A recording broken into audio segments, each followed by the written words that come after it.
Hello, Tungsten Miner here. Today I want to talk about refined storage.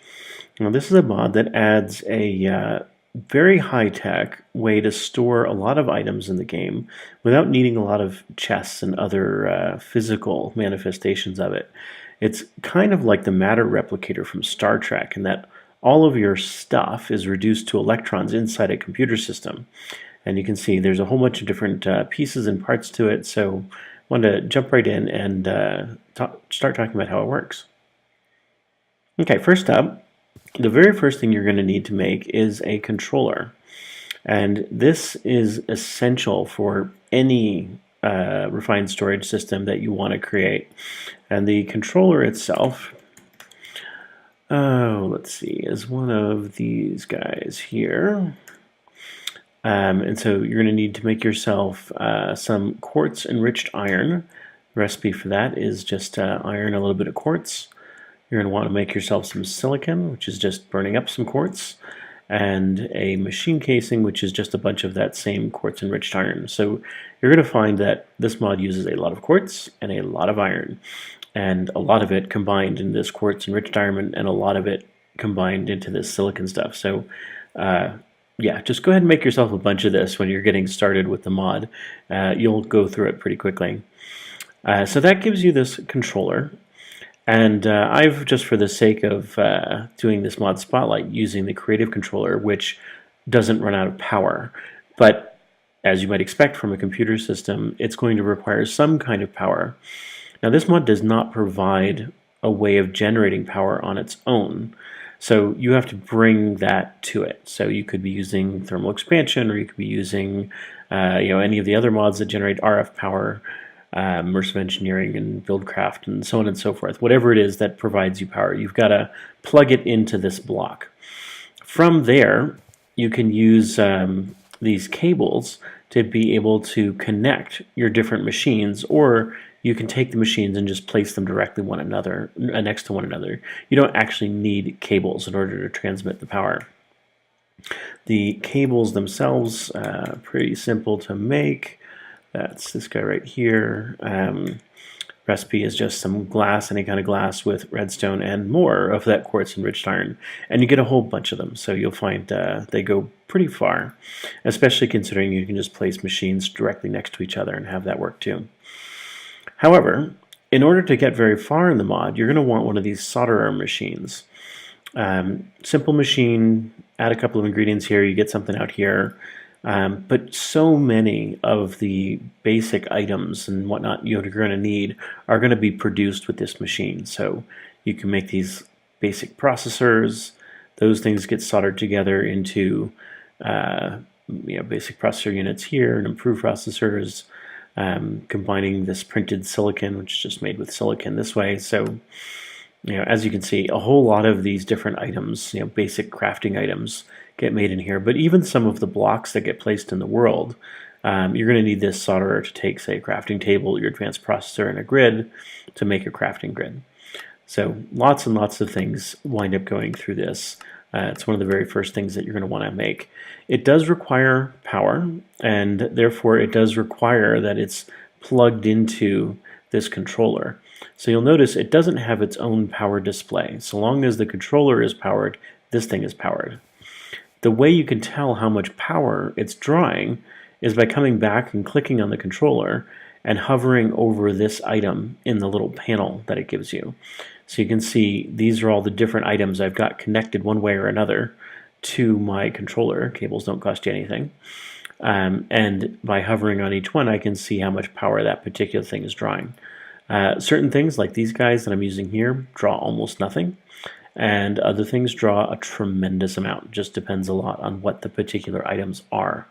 So solderer is drawing 3 RS per tick, even not working. I believe that power requirement goes up when it is working, so keep an eye on things, make sure you're well powered. One side note, since all of the items you put in the system are only accessible, these blocks only respond once you've got power, letting this run out of power means you lose access to all of the materials you've stored in the refined storage system. So that can be quite a problem. So make sure you've got some backup power. And I'll show you some ways to be able to cut out the more expensive parts of your system, so that even using like an immersive engineering windmill or a simple generator or something would be enough to provide enough power to be able to get at your stuff. And then you can cut out the more expensive parts of your network. So moving along here, we've got a grid. And a grid is how you access the content that's stored in your refined storage system. And as you can see, the interface contains this big middle section that's just like a humongous infinite chest. Now, infinite, not exactly true, but we'll talk about that in a second. Up here, if I want to filter things down, I can just start typing, and that will eliminate whatever isn't here. These are all planks, of course, so they all come up. Just spruce, just birch, just oak, whatever. Here I can say ignore or don't ignore redstone signals. Right now it's turned off with no redstone signal. And we'll notice that the power requirement for the grid doesn't even show up because that grid is turned off and it's blacked out. So we'll turn that guy back on. Here, display is normal. We'll talk about craftables and what that means later on, so we'll come back to that. Here it's sorting descending by quantity, all the same quantities, but if I were to take half of these out, you can see those get sorted to the end. I can change the sort type to sorting by name, ID, quantity, so let's say name, ascending, and now birch is first, and all these other guys get sorted after that. Search box mode, you can have this, yeah, I think if we did like oak, dark oak, yeah. And then this can synchronize to JEI. So if I say oak, it's synchronizing just enough items to have the same stuff on it. So back to normal. And let's clear that up. Okay, I'm going to talk about these a little while later, so just hang on and we'll talk about them in a bit. This allows you to install some upgrades, and we'll talk about specific upgrades. So the grid is really just the chest-like interface. You open it up, you get your stuff out, and you close it up, and you're on your way. This one looks very similar, but you can notice it's not quite the same. You've got the same bar here, but this is a little different on the bottom. This is your crafting table view. Now you notice there's the same items here. So let's say I take out these oak planks. I come back over here, there's no oak planks over here. Put them back in over, whoops, drop them on the ground. Let's not do that. Let's drop them back in here. They're back in, and over here they're back in. So this is really just showing you a view of what's in the system. There's nothing stored in this particular block. So what I can do, though, is grab these, drop that over there, and now I can treat that like a regular crafting table, dropping those things back in there, and we're all set. Clear this out, and that gets rid of the recipe, and you're ready for the next one. All of these controls, of course, work the same way. So you've got your regular grid, and you've got your crafting grid. Moving along, this is a disk drive, and inside it are various disks. As I said, this is kind of like a computer, so these are where the things actually get stored. And in fact, you can see I've got 258 items stored on this first disk, and nothing at all stored on the rest of these. So if I pull this disk out of the system and go back and look at my grid, there's nothing in here anymore. All of this stuff is on here. Now, if I come and take this and stuff it back into my disk drive, all of my items are back again. So now imagine you've made yourself a home somewhere, you decide you want to move. This becomes an incredibly convenient way to take all of your stuff with you.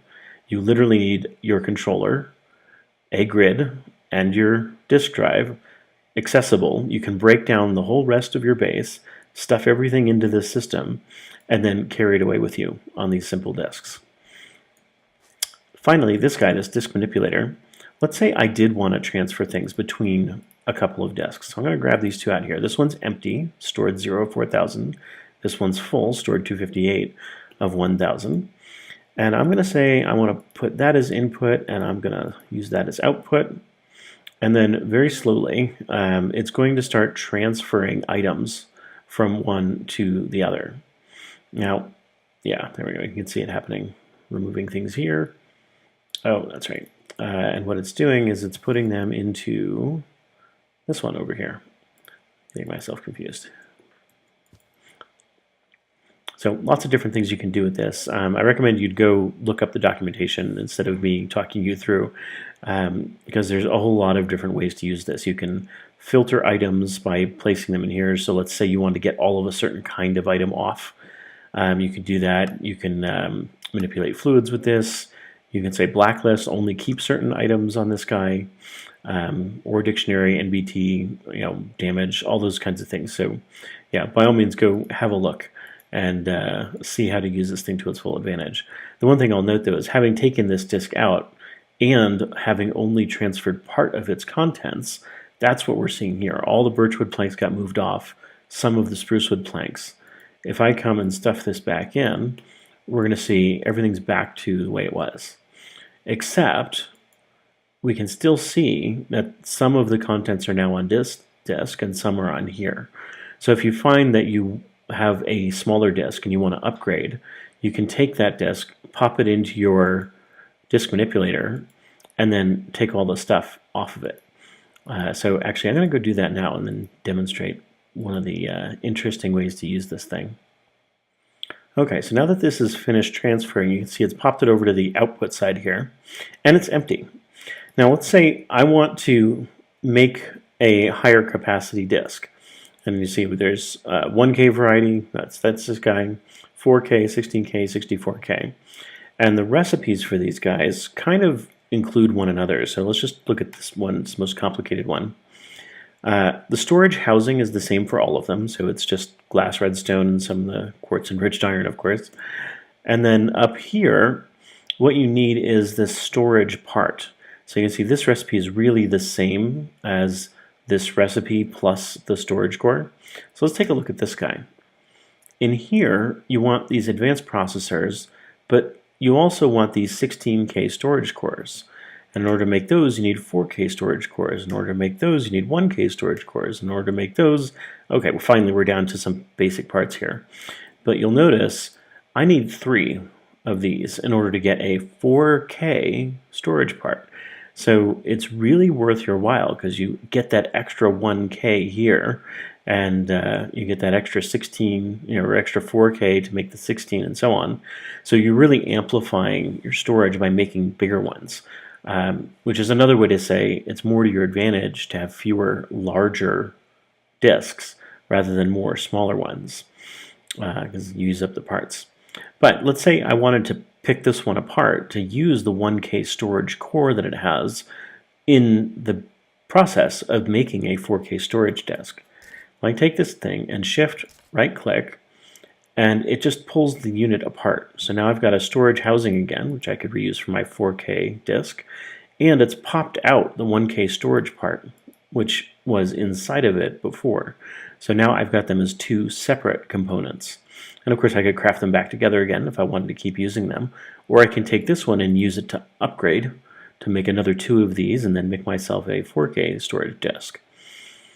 So that gives us all of the basic elements, from our controllers, the solderer to make various parts, our 2 different kinds of grids, and then manipulating all of the different disks.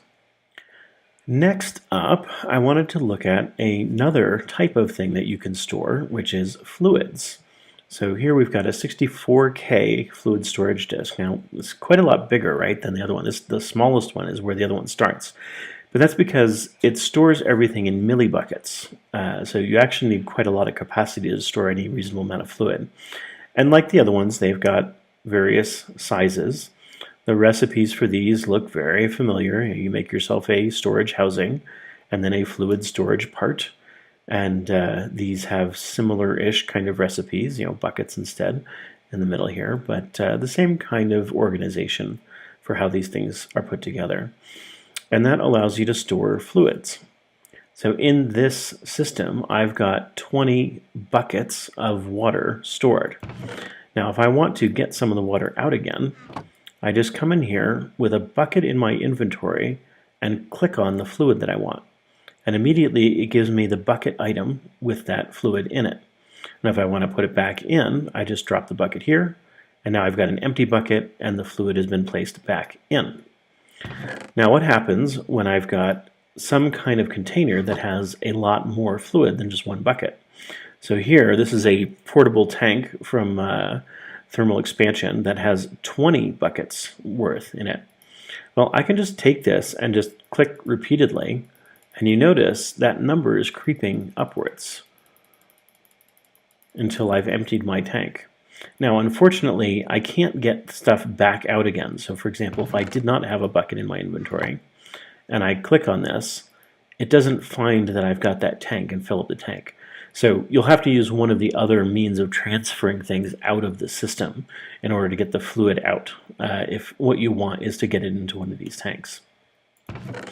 But anyway, buckets in, buckets out. You've got disks. They work pretty much the same way. They have roughly the same recipes. And this fluid grid works a little differently than the regular grid, but hey, mostly gives you the same kind of functionality. Next up, in addition to having a disk drive and a bunch of disks, you can make these individual storage blocks. So if we look at those, they work basically the same way. You still got to make yourself a storage part, you make yourself a basic processor, and then you toss it into a machine casing. Recipes for the more complicated ones really just use the same parts, except you need the more expensive storage part. And these can get broken down the same way as shift right clicking. So if I've got this one in my inventory, I can shift right click, and that's going to give me back all of the parts. So I got back that 1K storage part, remembering I already had one in my inventory. I get back the basic processor, and I get back the machine casing that went into it. So very easily upgradable. These just give you a simple way to put these things down in the world instead of having the disk drive with the disks mounted in them. Really works exactly the same way. But I want to use these actually to make a different point. So in here, I've got a grid filter. We'll talk about that. And in here, I've got a couple of different kinds of planks. Now, I mentioned over here that different disks might have different things on them. Well, one way that you can enforce that is on the disk or in these blocks, you can put filters to say, I only want certain items to go in this particular storage unit or disk. In this case, I've said I only want birchwood planks. This is a whitelist, so only this item. I could make this a blacklist and say no birchwood planks, but anything else is fine. So we can say there's 64 items out of 1,000 items possible. And if I were to come over here and grab the birch planks out, we would expect that now there's nothing in here at all. And if I were to drop these things back in, we're going to find that they go in here, because this is the preferred place for them. I got a couple of options with these guys, a lot of the same options in fact. Void excess items, so if this thing has a whitelist for this item and it fills up, then it's going to toss the extra ones. So you might have this be your cobblestone block, and you have 1,000 cobblestone block capacity, and after that you junk them all.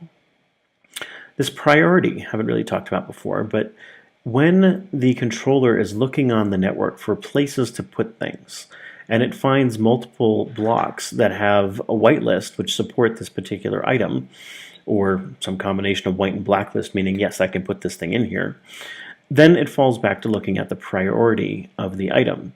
Higher priority, more likely it's going to choose that. And in fact, whichever thing has the highest priority is going to get that thing. Now in this particular teeny little network, just composing of these 6 blocks, every single one of these has a different filter on it.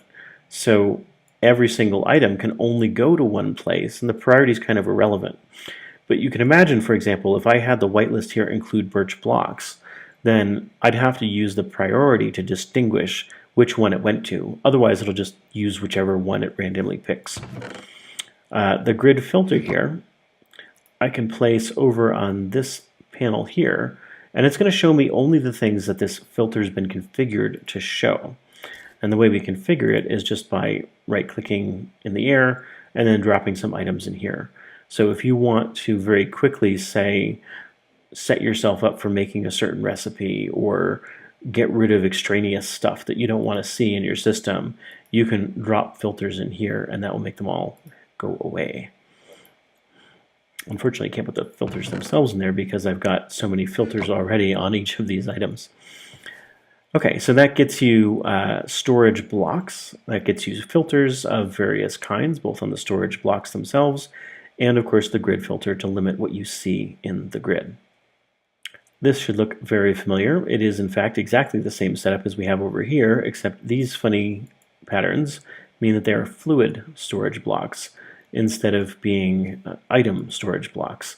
This is a fluid grid instead of a regular grid. I'll let you use your imagination. This works exactly the way you think it would. Completely analogous to the other system. Okay, so here's the first example where we start to do some kind of interesting stuff. So let's walk through this one piece at a time. First, we've got our controller. Next, we've got our 1K storage block. Next, we've got our grid, so we can access items that are in this network. A little bit of cable. This block is a relay.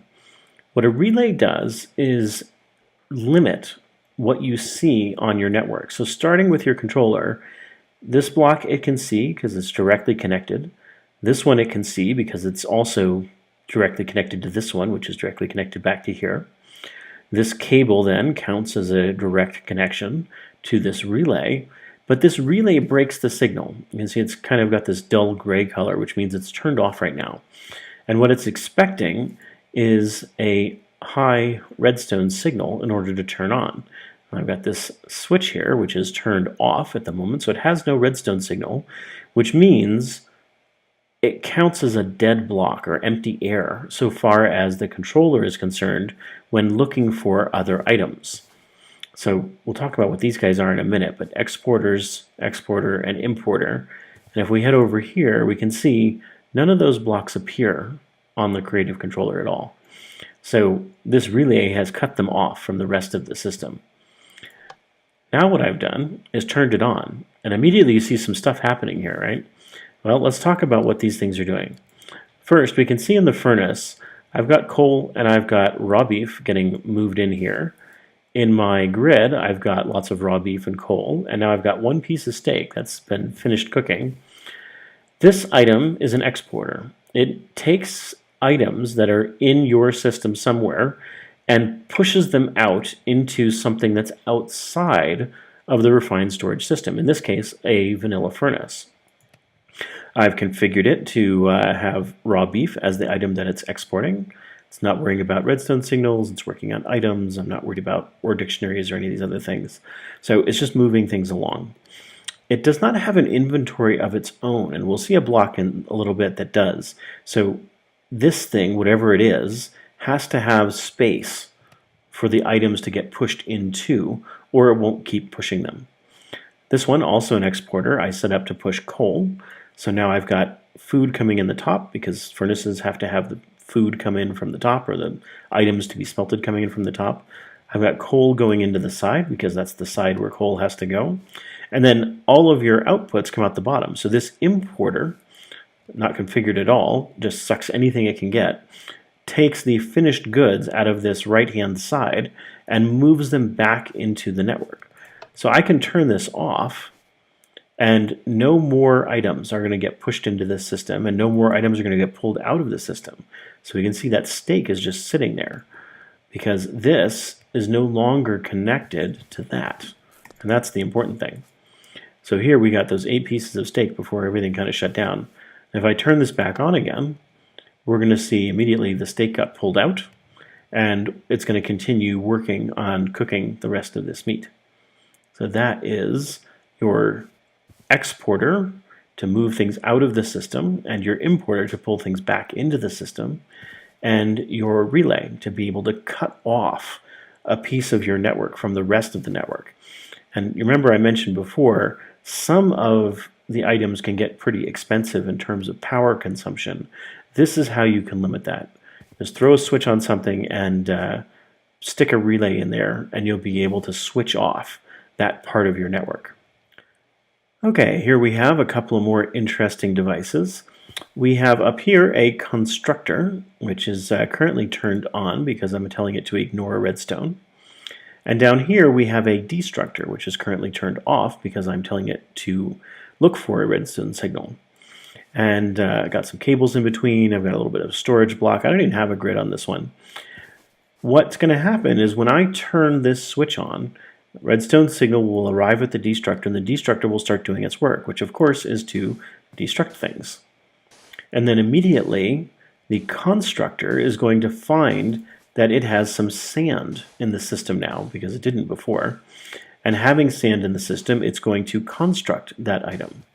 So really what these two items do, or these two devices do, is the destructor is going to break blocks in the system and move them in, or break blocks in the world and move them into the refined storage system. And the constructor is going to drop blocks into the world. Now I've set up a kind of silly, contrived example here just to show that this one piece of sand goes in and out and in and out of the system. But this works on things like saplings and seeds and all sorts of other things. So you can potentially set up some automated farming this way and have it automatically harvest the crops, do all sorts of crazy stuff. But here's a pretty simple example of using the constructor and destructor. Next, let's talk about interfaces. So here I've got my controller again, some storage, a grid. I've got birch blocks inside the system right now. And I've got some thermal foundation or thermodynamics pipes hooked up to this interface block. Now the interface block has an inventory, and it can be configured to say what is allowed to move in and out of its own inventory. So in this case, it's going to allow wood planks to move out of its inventory, and anything at all to move into its inventory. And you can do the same kind of comparisons. You can turn it on and off with redstone. And then this is going to be what does it actually have in its inventory at the moment, which is nothing. Now, for those who are unfamiliar, these are item ducts. They move items from one inventory to another. Mounted on this item duct here is a servo, which automatically extracts items from the inventory it's connected to. So in this case, the interface. And it's an important thing to note about the interface. It does not automatically expel items, and it does not automatically pull items in. So it does not work like a hopper, it works like a chest. So if you want to move things in or out of it, you have to provide the mechanism for doing that. So here I've got a servo as my mechanism. Over here I've got a servo that's set to obey a redstone signal, which obviously is currently off. And in the chest, I've got this sequence of blocks, oak, dark oak, and so on. So when I throw this switch, it's going to start pulling items out of this chest one at a time.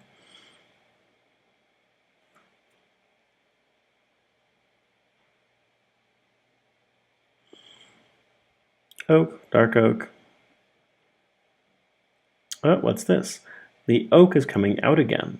Well, that's because I've configured this to export oak, but I've not configured it to export dark oak.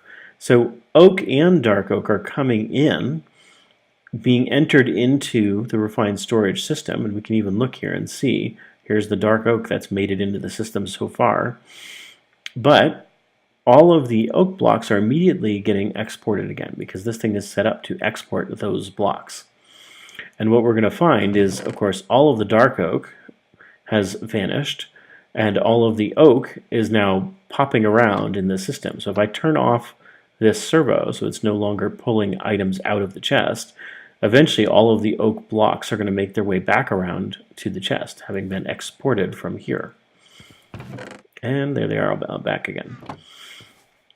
So this interface serves as a regular inventory that other mods can interact with. And you can set it up so that it knows which things it should make accessible and which things it should not. So actually, I think I'm going to stop here for now. The video is getting a little bit long, and I will carry on next time explaining what the rest of this stuff does. So if you like the video, go ahead and hit like. If you want to know when that next video is ready, then go ahead and hit subscribe, and I will talk to you later.